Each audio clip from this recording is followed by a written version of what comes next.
So we last talked about different respiratory cells and systems. So now we'll get to the human respiratory system. We have lungs. I love this picture because it shows you, I always like to say, real estate. Look at how much real estate our lungs take up in the upper portion of our body. You can see a faint outline of the heart here, but the lungs really take up so much space. So it tells us that this is really, really important. Getting oxygen into our blood is critically important for breaking down our food, getting down to that cellular respiration in our cells with the mitochondria, inside the mitochondria, around and inside the mitochondria is critically important to us and our survival.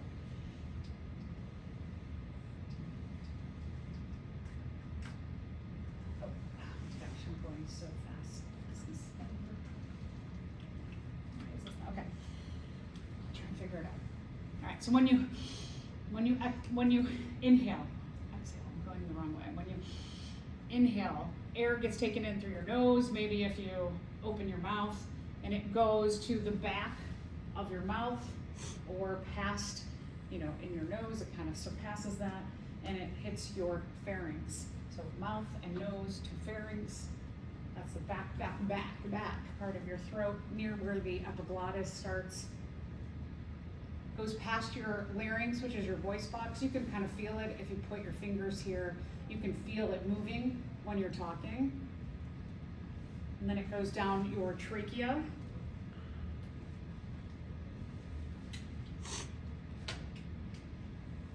Your trachea goes down the center, and then it begins to split into two tubes. And two tubes because you have lungs, one lung on each side, and that is called the bronchi.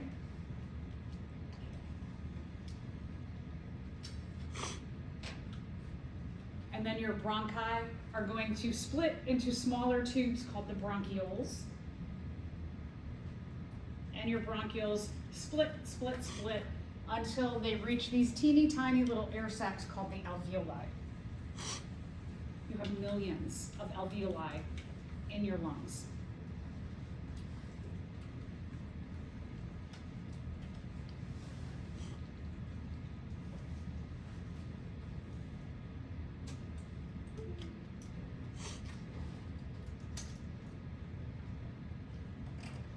So this picture always cracks me up. I feel like the guy here is like, look at my respiratory system. I like to call this the sexy respiratory guy. It's like the weirdest picture to me. So, mouth and nose to pharynx, past the epiglottis, the larynx, down the trachea. Remember, the trachea is the front tube. It has cartilaginous rings in it. You can see them down here better. The trachea splits into two main branches, the bronchi. You have two branches to go to each lung. And then the bronchi split into smaller branches called the bronchioles, and the bronchioles end at these air sacs. The thing that I want you to focus on these air sacs is in this area here. It doesn't show it all the way on the whole image, but over here you can see how much capillaries, or how many capillaries are surrounding each of the bronchi, so that you have this really integrated connection, just like thinking about the nephrons of the kidneys, is that you have so much integration between the alveoli and the circulatory system, so that you get a good diffusion of oxygen into the blood, and you're releasing carbon dioxide from the blood into the air sacs, into the alveoli, and then that is what you expire out.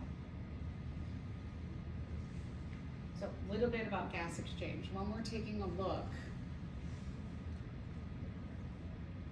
at our alveoli and what's happening on a more microscopic level,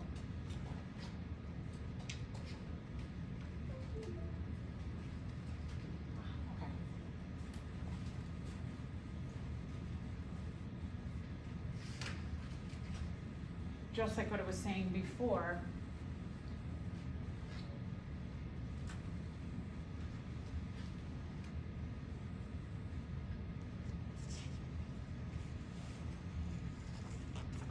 in our air sacs, you have gases from the air and from your body that are going to accumulate. Your blood cells are going to carry carbon dioxide from the body into the air sacs and release carbon dioxide. Carbon dioxide will diffuse from the blood cells and into the air sac. Also, what's happening is that the blood cells are getting rid of carbon dioxide and they are taking in oxygen through the process of diffusion. So oxygen is coming in and then it'll go out. And notice that when we're talking about our carbon dioxide rich, they really should have these arrows over here. Kind of bugs me on this illustration. Carbon dioxide.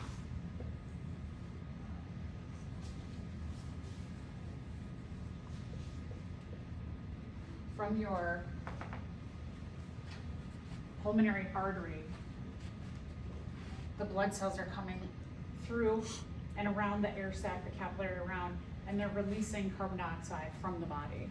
And then as the blood cells move through, they're going to have the process of diffusion so that they pick up the oxygen. And then the oxygen will go out the pulmonary vein and then go back to the lungs and then go into the left aorta, no, the left atrium, excuse me, the left atrium down to the left ventricle, out the aorta, and then out to the body.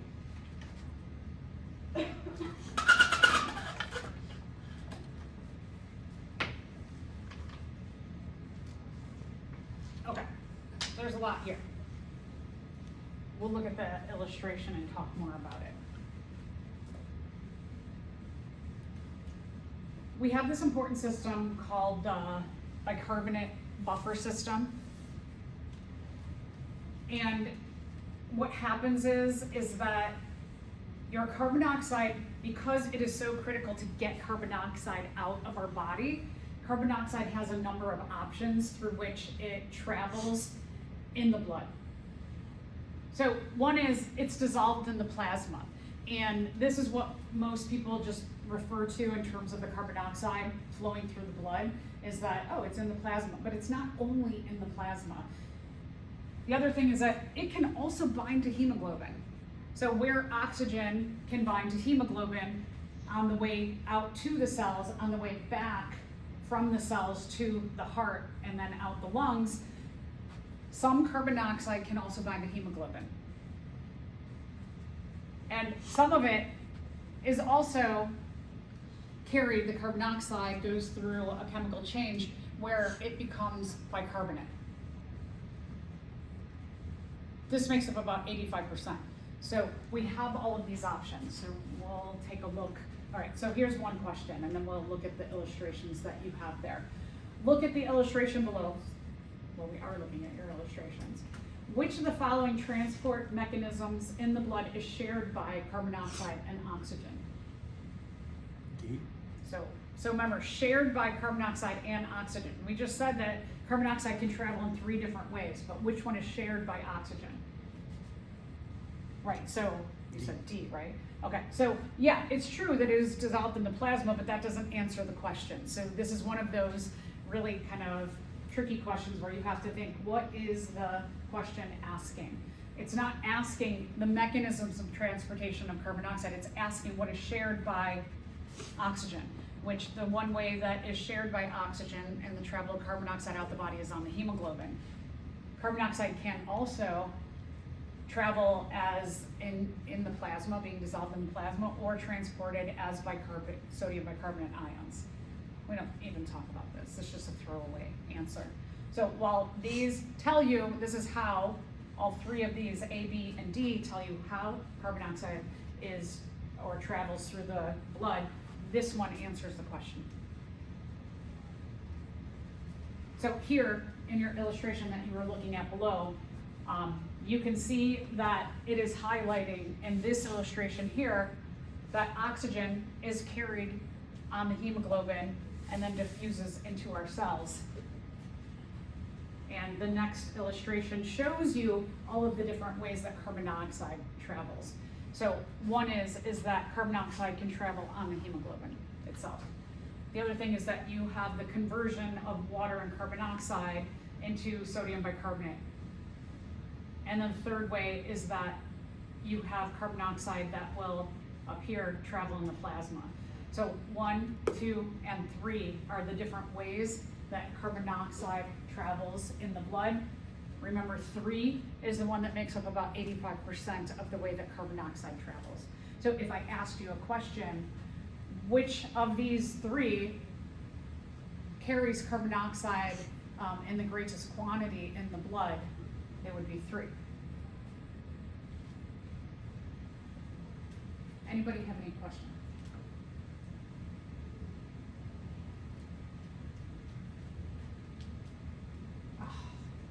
Oh wait, I just asked this one.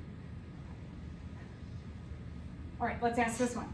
Again, look at the illustration below. Which of the following is responsible for ensuring the body has a stable pH? So I didn't talk about this yet. I wanted you all to think about it. So that carbon dioxide is dissolved in the blood plasma. Bicarbonate ions, again, carbon monoxide's a throwaway, and hemoglobin. So in taking a look at your illustrations, which one, in terms of thinking about pH, that pH we're talking about ions in the blood, which of those 3 would have a relationship to ions which would affect the pH in the blood? Bicarbonate? Yeah, good. So bicarbonate would be the answer. The point of the buffer system, the bicarbonate buffer system, and anytime that we're talking about buffers in our body, it means that they are there to soak up ions to control pH in the body. So looking back at the illustration here, is that when you see some involvement with ions, that is going to equate with ensuring that the blood pH stays relatively close to neutral. That's super important because blood contacts every cell in our body. If our blood is too acidic or too basic, that would be super dangerous for our entire body because of that direct contact between every cell in our body. This unit, all we have been talking about is system and then how the circulatory system interacts and supports that system. So this, when you see these ions here, that means that they are serving to make sure that your blood pH stays within homeostatic or a range that is safe for all the cells in your body.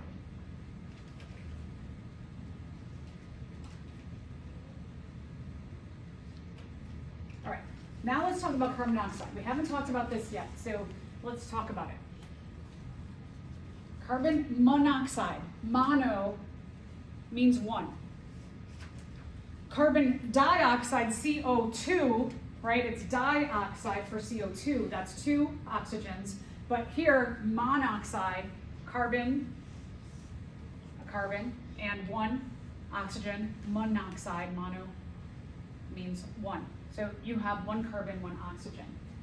The difference of having 2 oxygens and 1 oxygen makes a difference in an enormous toxicity. When fuel is not completely burned. So one of the things that it's always suggested in a house is that every fall you get your furnace or whatever means you have of heating your house. We've got a boiler and a furnace, so every fall we have to get them tuned up. And the point of tuning them up is not just so that they're working well, but this is so that there's no holes in the tubing, that there's no leak inside of the furnace or the boiler, because those leaks can be lethal to you at home. Also, another reason why you don't, they always say don't cook with a charcoal grill inside. Sometimes people, if they just let's say your heat goes out and someone's like, oh, I'm gonna light up the charcoal grill inside the house to keep the house warm, and everybody in the house dies. And they're just like, oh man, you know, they didn't know that connection. Cigarettes, we'll talk about later. Cigarettes also, smoking cigarette also brings carbon monoxide into your lungs. And then the last thing is that you never want to start your car in the garage without the garage door open. So let's say you have a remote starter, your garage is not heated. You want to make sure that if you turn on that remote starter to warm up your car in the garage, you open the door. Open the door first. You shouldn't ever like get in your car and sit in your garage and start, you know, turn on your car and start looking through your phone without having the garage door open. Remember that carbon dioxide binds to hemoglobin, but here's a case where so does carbon monoxide. It binds to hemoglobin. So it does the same thing. The problem is that carbon monoxide, whereas like carbon dioxide, when it goes around the body, when it gets to the lungs and the alveoli, the carbon dioxide gets released at diffusers from high concentration to low concentration, goes into lungs and you respire it out. With carbon monoxide, it takes about 200 times the circulation of your blood before you respire it out. It bonds really, really tightly to the hemoglobin.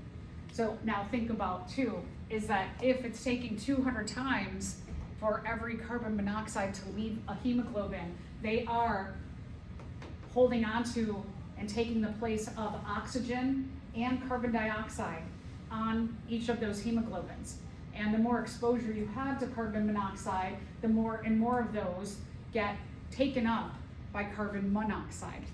And so when you have carbon monoxide poisoning, it's a slow, it's not that slow, it can happen in a number of minutes to a few hours, so it's not like a super like immediate, but it will progress over a number of hours to a point where you have so much carbon monoxide bound to your hemoglobin that you can't take in oxygen or release carbon dioxide.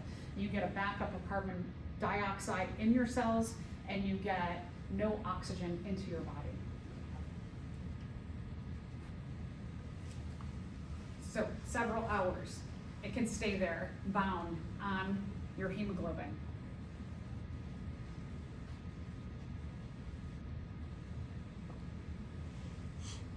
Because you cannot take in oxygen in those hours that the carbon monoxide is holding on to those sites on hemoglobin, you basically asphyxiate yourself. You can't breathe. It stops you from breathing. It's a really crazy process. You only need as little as 0.1% of carbon monoxide for this to cause damage. So let's say that in your house you don't know that you have a little leak in your furnace. Some of the signs of carbon monoxide are blue lips and blue nail beds. And so if anybody in your house, like usually blue lips might indicate you're really, really cold. So if you're in your house and you're like, oh, it is getting kind of cold, well, that's one thing. If it's not cold in your house and your furnace is working and everybody's pretty comfortable, but their lips start turning blue, look at the nail beds, and then you all need to get out of the house. They do say open the windows first so that air's out the house. If you're already at a point where your lips are blue, your nail beds are blue, just get out of the house. The fire department, call 911. The fire department, tell them our lips and nails are blue, we're all getting a little lightheaded. The fire department will come, they'll open up the house, they'll check on the furnace, and then they'll treat you all with oxygen. It's very hard to detect. What happens is also is that you start to get a little tired. Is that you just will go to sleep. Okay, so just dangers of that. Make sure your families, you and your house, your apartment, your furnace is tuned up. If you're renting an apartment, make sure that your landlord in the fall gets your furnace a tune-up. Something good to know in the future when you all either, and some of you are in your own apartments, or when you are in your own apartment or your own home, you want to make sure that every fall this is something that you schedule into just your kind of like life. It's very, very important. Let's talk a little bit about how we physically breathe. So we have two structures that assist our lungs in breathing. They are very muscular, the diaphragm and the rib muscles.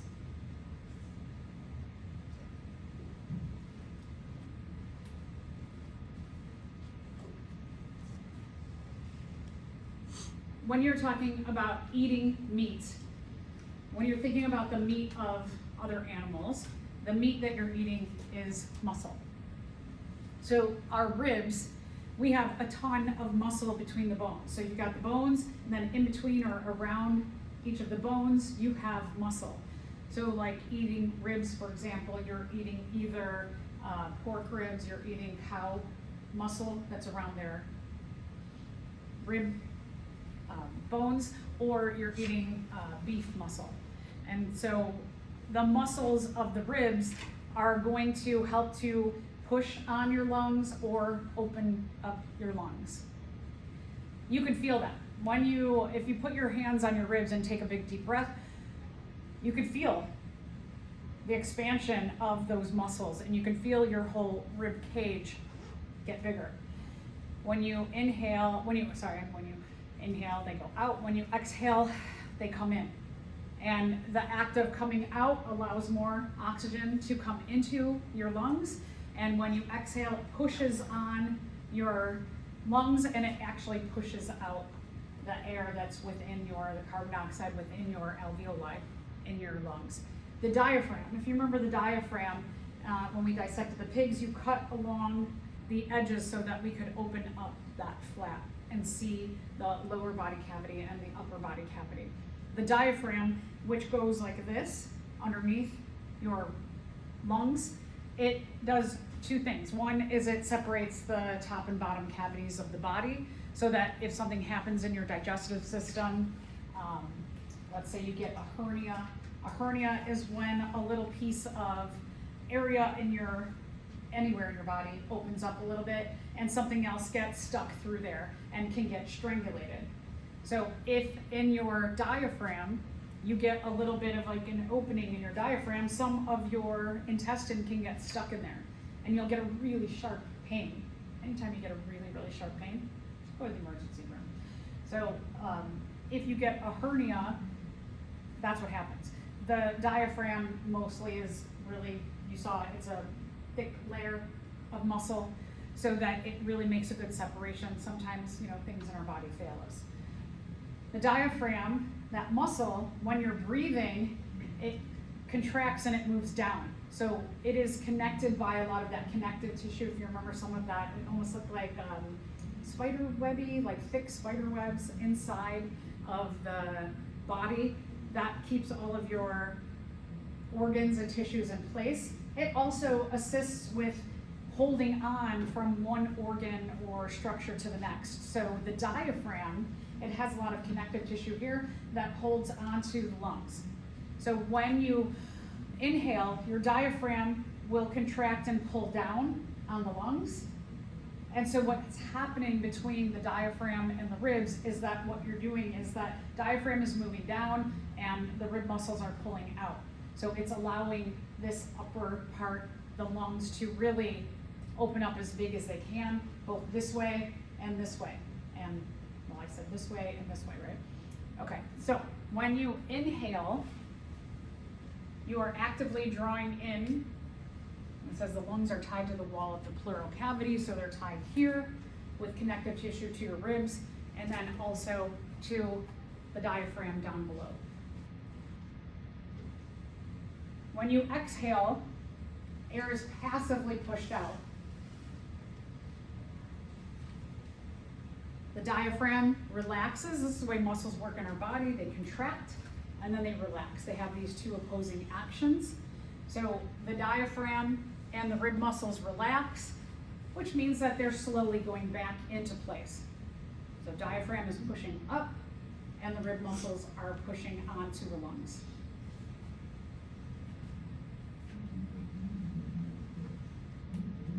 They're going to push on the lungs, which thus they're pushing on little air sacs and they're pushing out air. I like this picture, it's pretty cool. That you can see the difference in size of the lung cavities that when the diaphragm is down, it's here. When it's contracting, look at the difference. And then there, it's pushing up onto the lungs. The rib muscles too, you can see how much bigger the ribs are here than when they relax here. All right, let's say that you're eating something and it goes instead of, so, you know, let's remember that your trachea is in the front of your neck and your esophagus is in the back, and that at the base of the trachea, you have your epiglottis structure. And the epiglottis, what it does is it covers up the trachea when you're eating or drinking so that food slides down and drink slides down into your esophagus.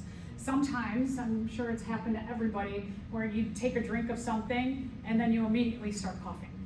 That's because you drink too fast or too forcefully, and you're really, really thirsty, and you drink really, really fast and forcefully, and your epiglottis is trying to go really fast, and some drink gets down into there.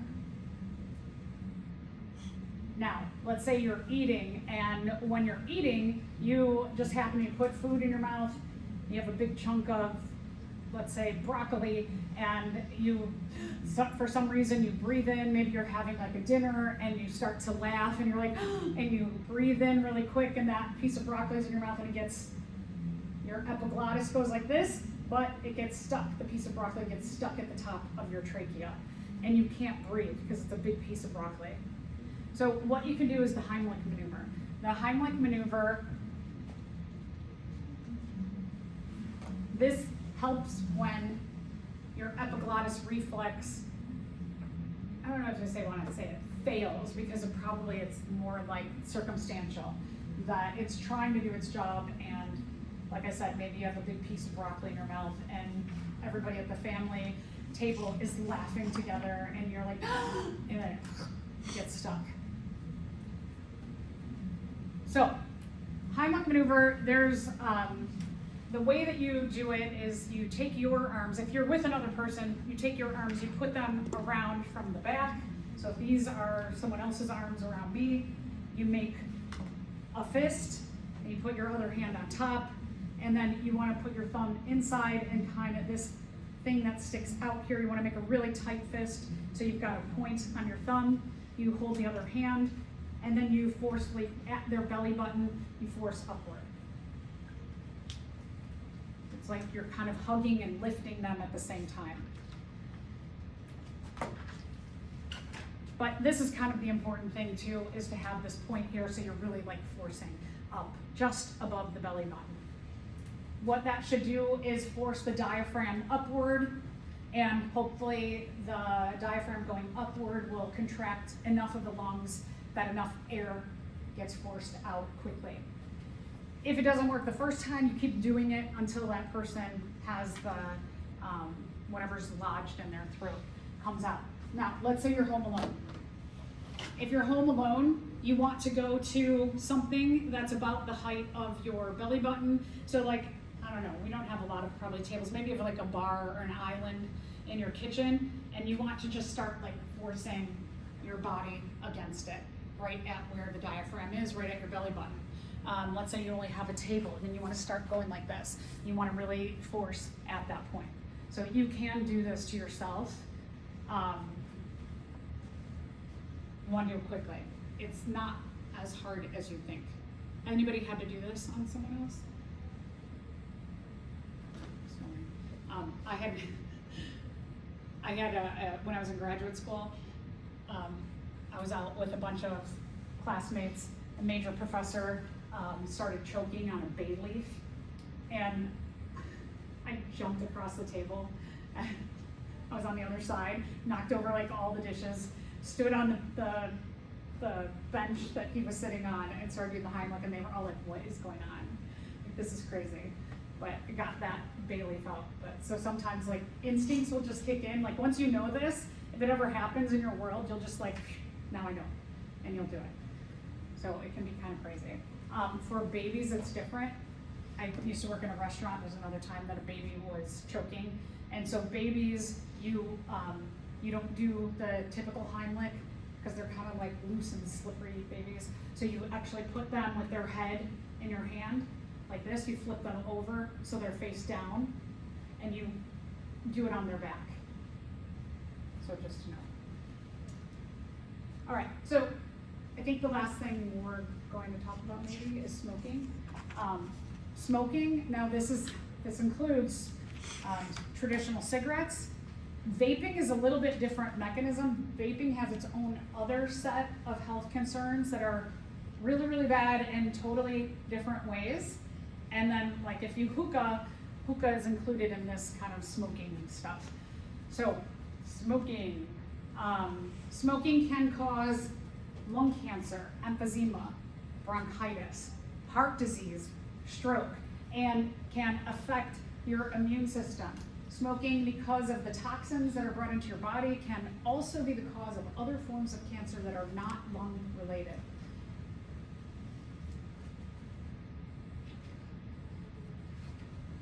There are kinds of lung cancer that are not associated with smoking. And I know we're hearing a lot more of those, and they're trying to figure out what is the mechanism of cancer going on here. Because there are people who've never smoked in their life and they get lung cancer, so a totally different thing. All right, so we're going to talk about a lot of the different characteristics. One is that, remember those cilia in your throat, in your nose, that the cilia, which are a part of your non-specific external barriers, the first line of defense in your immune system, that the toxins in cigarette smoke will cause your cilia to paralyze. And so you could have things that, like virus particles could drop into your mouth, into your trachea, and you don't have the response of the cilia vibrating to get that particle off of them. Same can be true of smoking. Will release like little ashes, and those will drop into your trachea, because again, your cilia are paralyzed, they don't feel it. Could be just like dust and particles from the air, that you don't get the coughing response that a healthy person would get. Cigarette smoke, check this out, 200 different kinds of toxic substances, of which we know at least a dozen are carcinogenic.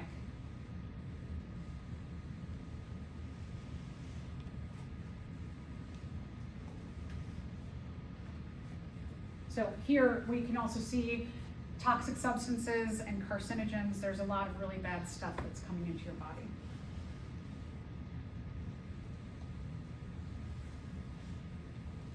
The toxins in cigarette smoke have an effect on your immune system, that they slow down the ability of your white blood cells to work. You have teams of different white blood cells that function in your different levels of defense of your immune system. So like, it's not just within the lungs, but also in your whole body. Let's say you get the flu and you're a regular smoker. It will take you maybe an extra week or 2 weeks to recover because your immune system is repressed. Also, just like things like you break a bone, it'll take longer for your bones to heal. You get a bruise, it'll take longer for the bruise to heal. The particles that come into your lungs will irritate the alveoli, and you will get excess mucus produced. That's a defense mechanism. That the mucus, if stuff drops into your lungs, the idea is that you have white blood cells that are going to try and eat up that, producing mucus, and then you get extra mucus. And what happens when you have a lot of mucus in your lungs? Like if you have the flu, right? You have extra mucus in your lungs, you cough a lot. So this is associated with what we call the smoker's cough. It's just all of those little particles that are dropping from the cigarette itself are going to cause you to have an increased amount of mucus production, and you're going to cough a lot more.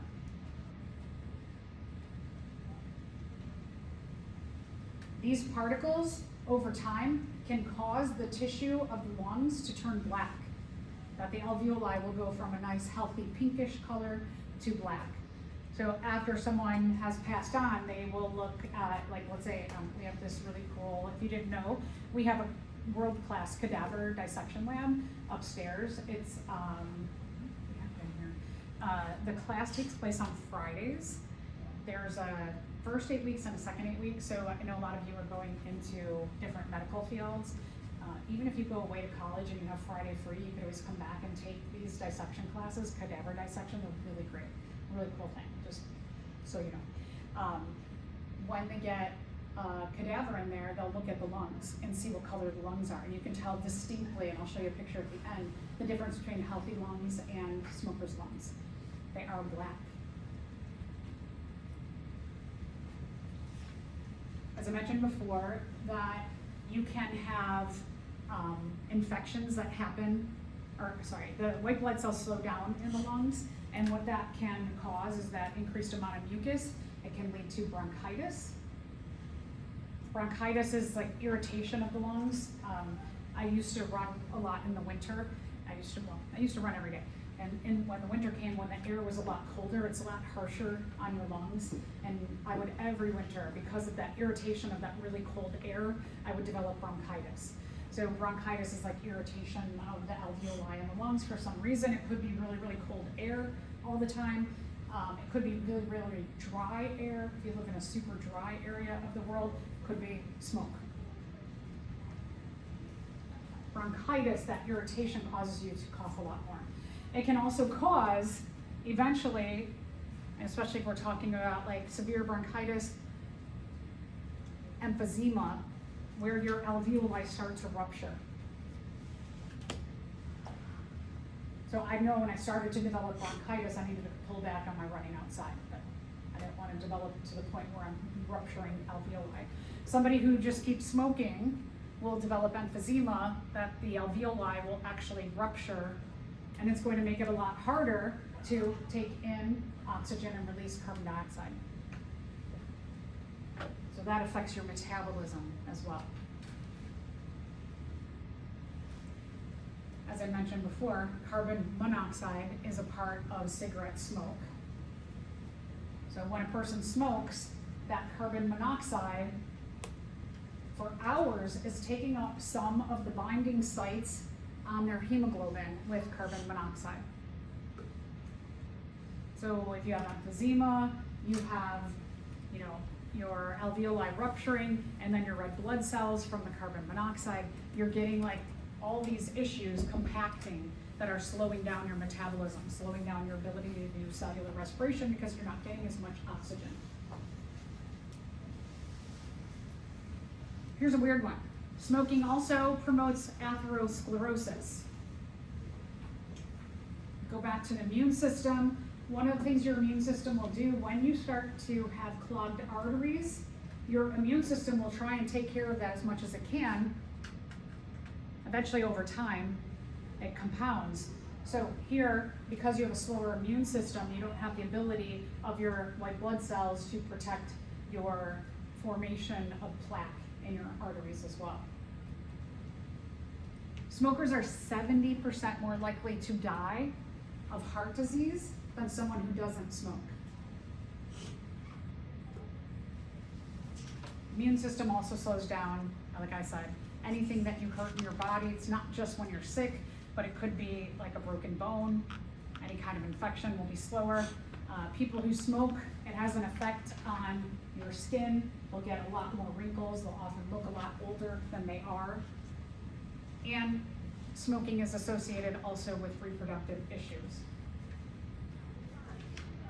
So when the alveoli burst, when we're talking about bronchitis leading to emphysema, this is somebody who's a non-smoker. All of these little divots in here, those are your alveoli. This is a cross-section, so they cut open the lung, and you can see lots and lots and lots of the little holes. You might have scarring in the lungs from various things. Maybe one time you got bronchitis, and it caused some rupturing of some of your alveoli in this particular area. That's normal, that, through our lifetime we get different viruses, bacterial infections, etc.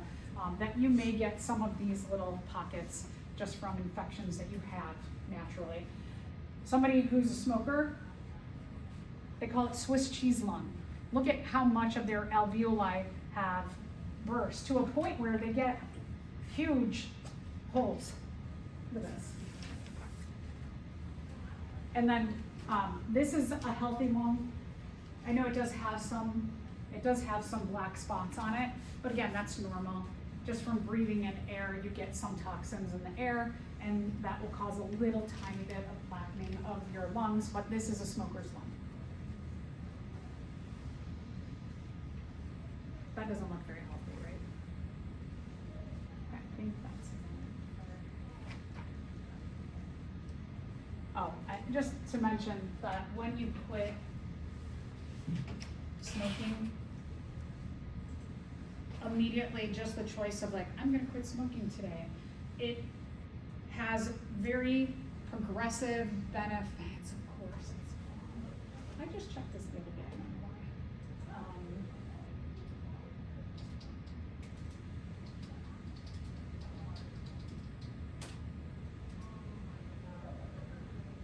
All right, so progressive benefits, like the first 4 hours, well, you gotta get past that craving. No, this is not what I want.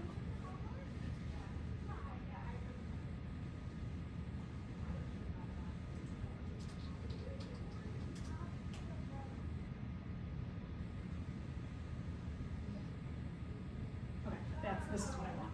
So, in 20 minutes, the heart rate goes down. Smoking will elevate the heart rate. A lot of people will get like a little charge out of smoking. It's the addiction to the nicotine, but also it does increase your heart rate. So like if you're getting tired and you're a smoker, you smoke and then you get a little bit of energy levels up because it's going to make your heart beat faster. So 20 minutes, heart rate starts to come down. 24 hours, your nicotine in your blood, it's gone. It's actually, the nicotine is out of your blood. It's metabolized. A few days later, carbon monoxide levels go back to normal, that you don't have it in your blood. In 2 weeks to 3 months, your risk of having a heart attack begins to drop. So just like it progressively gets a lot better. A month, symptoms of coughing, your coughing will lessen. In a year, your coronary heart disease, it starts to become half that of someone who has never smoked. So again, there's lots of nice benefits to quitting smoking that happen immediately. Problem is that smoking, nicotine it forms an addiction. And a lot of research says that the addiction to nicotine is as harsh as an addiction to some kind of heavy drug even. That one of the things about smoking that makes it very difficult to quit is not only is it an addiction to the chemical, the nicotine, but also there's a lot of social and also like physical things that change in your life. So maybe if you're a smoker, you always meet people outside who are also smoking. That kind of forms this bond between people, and now you're breaking that bond. So that makes the addiction hard to beat as well. And the other thing, just the physical act of doing something, is that you get used to that physical act as well. So sometimes, and research does say that, some research says in comparing maybe like certain kinds of drugs with smoking, that smoking can be even harder because it's got these layers of the addiction. So maybe, have a little sympathy for someone who's trying to quit smoking, but also encourage them not to smoke. It's important.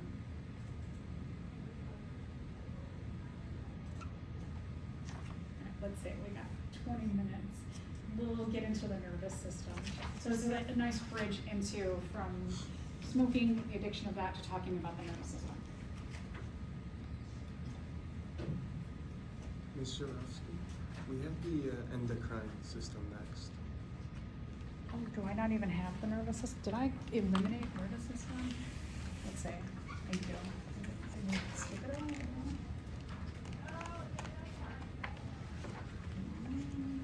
Or maybe, oh, okay, all right, let's do endocrine. I don't think I have it on my, I probably do. Let me see.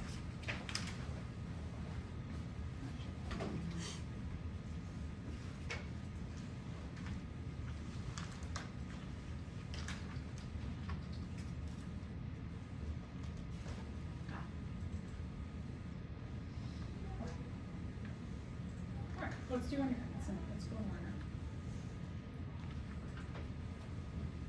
All right, endocrine. endocrine system. Thank you so much. Endocrine system is the chemical control in the body. We've talked about portions of the endocrine system already. We have talked about like ADH, for example, the antidiuretic hormone that helps to control when you are dehydrated, to make sure that your distal tubule and your collecting duct, the ADH, is going to contact them and say, hey, put even more water into the blood and less water into the urine. When we're talking about the endocrine system, we're talking about local hormones, meaning that they've been made inside of the body, and that you have what are called a feedback mechanism, that it's not as simple as one thing just happens and then the last thing happens. Usually there's a chain of event that something is produced and it tells another structure or organ to do something, produce something, and then that second thing produces something, goes into the blood, contacts the next thing in the chain, it produces something, goes into the blood, which contacts the next thing, which produces something and goes into the blood, and they keep contacting the next and next until you get the final issue is complete, and whatever was happening in the body, you go back to your homeostasis. So this is all inside of the body. Endo means into. So our endocrine system means that all of these hormones stay in the body and then they are metabolized in the body. You've probably seen like endocytosis, for example. Endo means into or within. It could be that in these chain of events, it could be an organ that's involved, it could be a structure, it could be a cell. And so even in these long chains, it doesn't have to be organ to organ to organ to organ. It could be a structure to a cell to an organ. And so you can have a variety of these different players inside of the body in these feedback systems. So what is going to transport the hormones? Yeah, so we've been talking all about the blood as such an important partner in the body, that the blood is going to transport these, whatever they are, the hormone. Sometimes they're chemical, in that when you have one structure produces, let's say, the hormone, it diffuses into the blood carries it to the next structure is activated to produce its hormone, and then that goes into the blood, diffuses into the blood, and the blood is going to be the messenger of all of these hormones. Remember, this is what our circulatory system looks like when we isolate it from everything else. The circulatory system is in contact via the capillaries, the smallest blood vessels, with every cell in your body.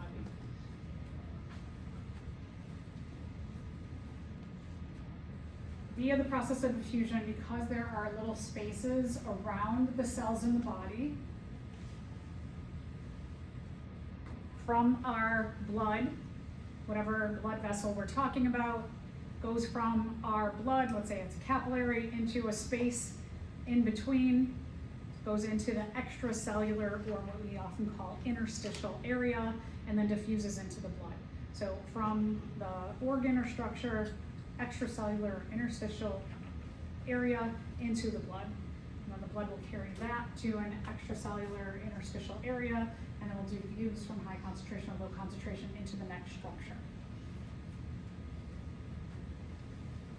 So the blood. The blood is that messenger system.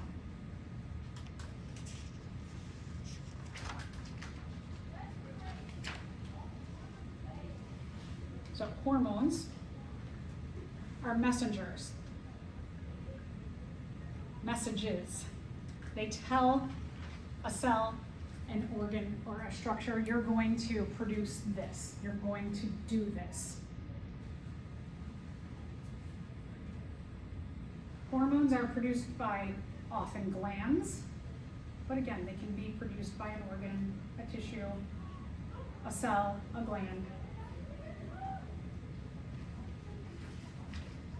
Secreted into the interstitial fluid. That space between cells has fluid within it. blood transports that to the next place, which we call the target.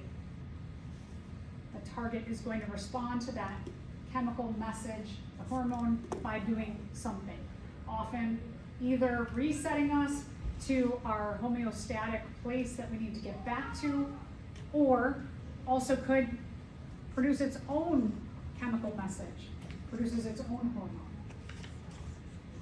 So this picture shows you from some kind of gland, the purple are the hormones that are produced. They go from the area of the gland to our interstitial area. It's filled with fluid from high concentration here to low concentration there. Then these messages, these hormones develop in a high concentration here, go to low concentration in the blood.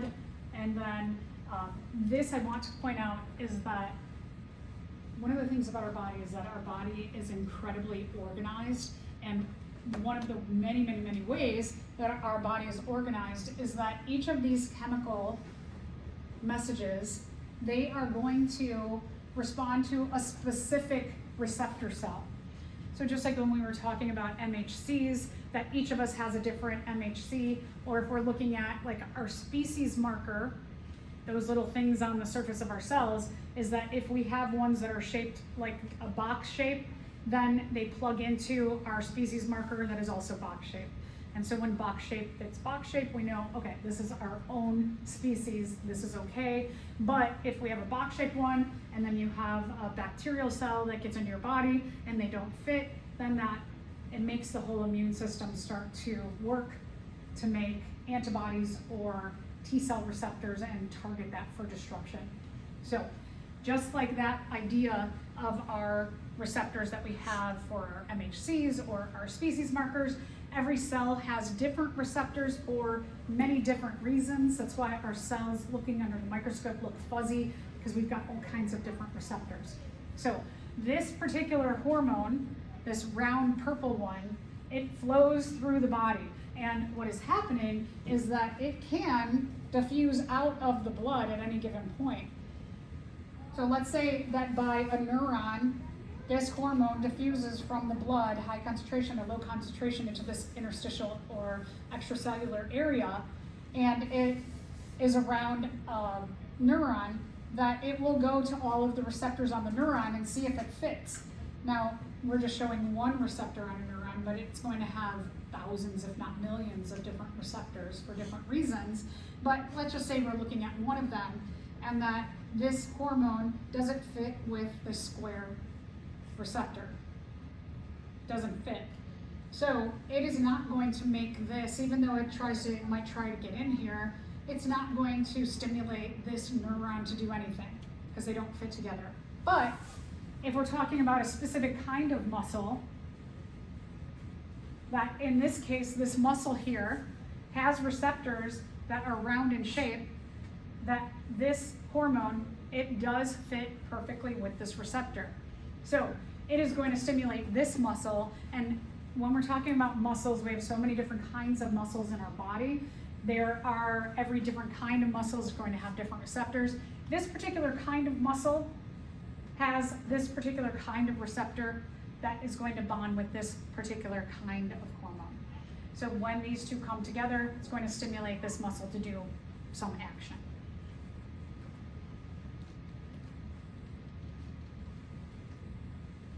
In this case, when we're talking about a muscle, that this could be involved, the muscle of the uterus, so that this hormone that is released, that at that time in a woman's menstrual cycle, what it's going to do is when this is released during the menstrual cycle, it is going to bind to the muscles of the uterus, and what is going to happen is the uterus is going to respond by contracting, the muscles of the uterus contract, and it's going to push the endometrium out and begin menstruation.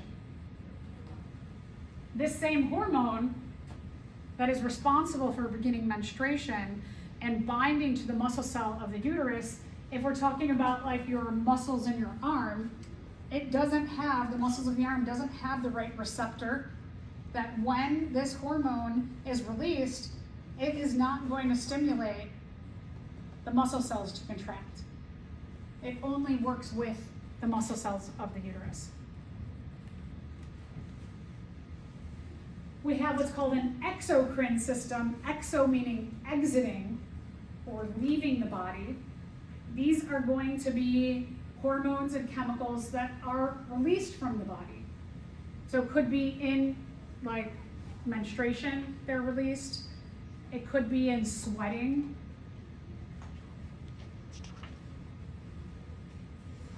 Could be in your feces. So things that are going to leave the body. That's the exocrine system.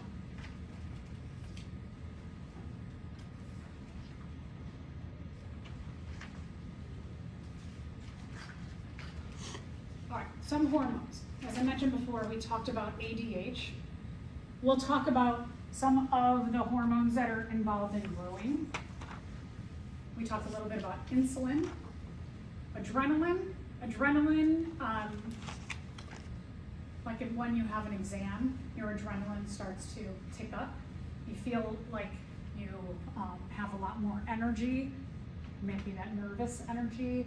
At finals week, you get into the last couple weeks of the semester, your adrenaline levels start to go up and up and up. And you'll also notice that you can't sustain that for a long time. So we have breaks that are built into the gear for you all to get that rest and recovery period from your adrenaline ramping up, right? There's a winter break, there's a spring break, there's a summer break. Remember that you are all not invincible. So maybe going from the spring into the summer, you're going to take maybe one of those short courses for 3 weeks. We often refer to as pre-session of summer, before the 8-week summer session. If you are like, I want to graduate a year early from college, and you're going from a heavy load in the spring into a pre-session class to an 8-week, maybe you're taking 2 8-week classes and you're going right into the fall, you don't give your body a break to recover. So remember those breaks when you have a spring break, a summer break, a winter break.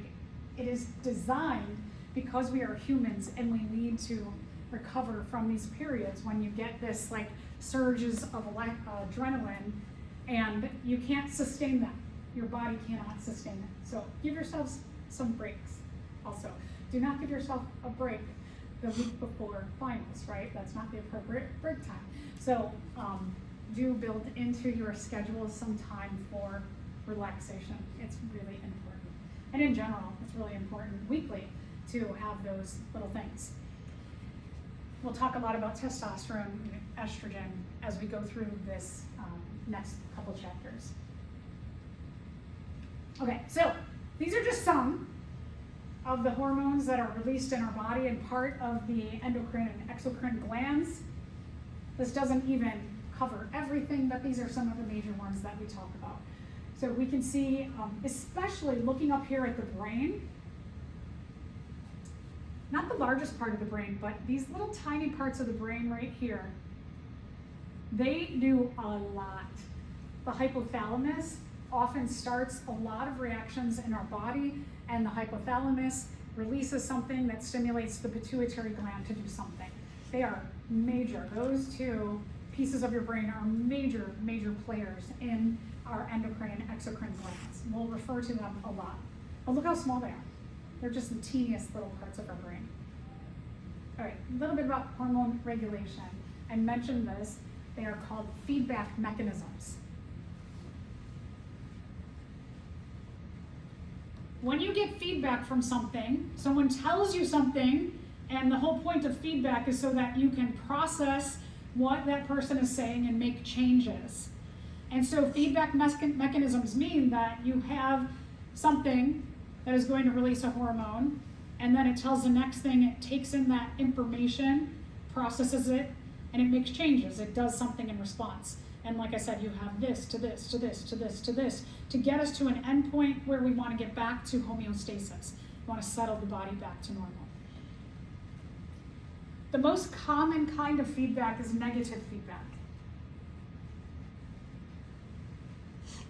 And don't think of it as bad because it's negative. It actually is a very good thing. in this chain of events that happen in negative feedback is that you start out and this thing releases that, which tells this to release that, which tells this to release that, which tells this to release that. The final thing in the chain hopefully sets us back to a good set point, gets us back to homeostasis, but it releases something which travels through the blood and goes all the way back to the first one in the chain, and it sends a message, we're good. Everybody worked, did their job, we are back to homeostasis, so stop what you're doing. We do not have to continue this feedback mechanism. So the last one tells the first one, stop. And that's good, because everybody in the chain is producing something, and every time some message is produced, it takes energy for us to do that. So if we just keep going around and around and around, we're spending a lot of time and energy. Just like the adrenaline, that you go through these things, you're stressed out, produce adrenaline, and it keeps going and going and going, and that again is not sustainable. So we want to get back to a set point. Often this like big term we call homeostasis, to get back to an even or good place.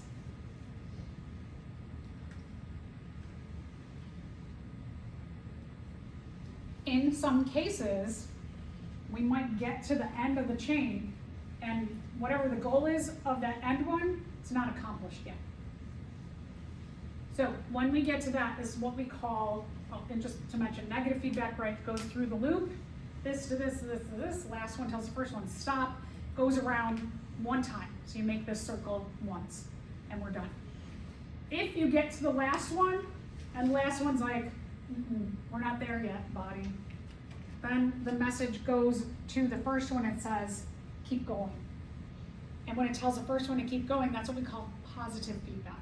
So this is the opposite. This is not very common. This is when the body has a stressful situation going on. So like you all, again, getting back to those not taking breaks, you are forcing yourself to do positive feedback on negative feedback systems. When we do a natural positive feedback, the last one is going to tell the first one, go around again. We need more. Everybody needs to contribute more. We are not out of this stressful situation. There is some task that eventually is accomplished by going around and around and around. And when this big task is accomplished, then whatever this big task is accomplished sends a message to the first one, we did it finally. We can now stop. So one is childbirth.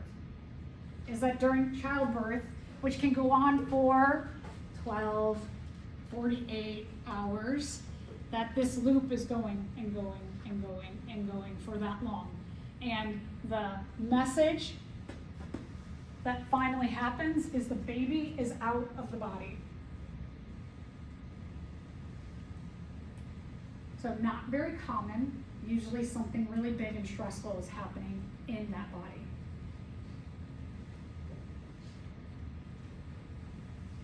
Let's stop here. It's a good stopping point.